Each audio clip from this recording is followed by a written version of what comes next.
દેવામાં ગળાડૂબ માલદીવ, મોંઘવારીથી પ્રજા ત્રાહિમામ, ચીનનું પૂંછડું પકડનાર મુઇઝ ઉપર રોજ નવી આફત. માલદીવ અત્યારે ગંભીર આર્થિક સંકટનો સામનો કરી રહ્યું છે. દેશ પર વધતા જતા દેવાએ તેના અર્થતંત્રને ગંભીર વળાંક પર મૂકી દીધું છે. મુઇઝ સરકાર સત્તા ઉપર આવ્યા પછી દેશની સ્થિતિ બેહાલ થઈ ગઈ છે. તેના રૂપિયાનું કોઈ મૂલ્ય જ રહ્યું નથી. પ્રમુખ મુઇઝને ચીનનું પૂંછડું પકડનાર માનવામાં આવે છે. અનેક નિર્ણયો ચીનના કહેવા પ્રમાણે જ લેવામાં આવે છે. તે બરોબર આર્થિક સંકટમાં ફસાયું છે તે જાણી ચીન તેને ધિરાણો આપતું જાય છે. તે સાથે તેનું અર્થતંત્ર સતત નબળું પડતું જાય છે.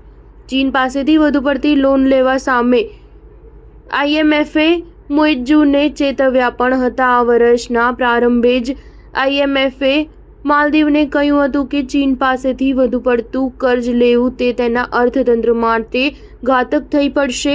આઈએમએફે કહ્યું કે અર્થતંત્રને પાટે ચડાવવું હોય તો ખર્ચમાં કાપ મૂકવો પડે, મહેસૂલ વધારવી પડે અને વિદેશી ઉધારી ઘટાડી નાખવી પડે.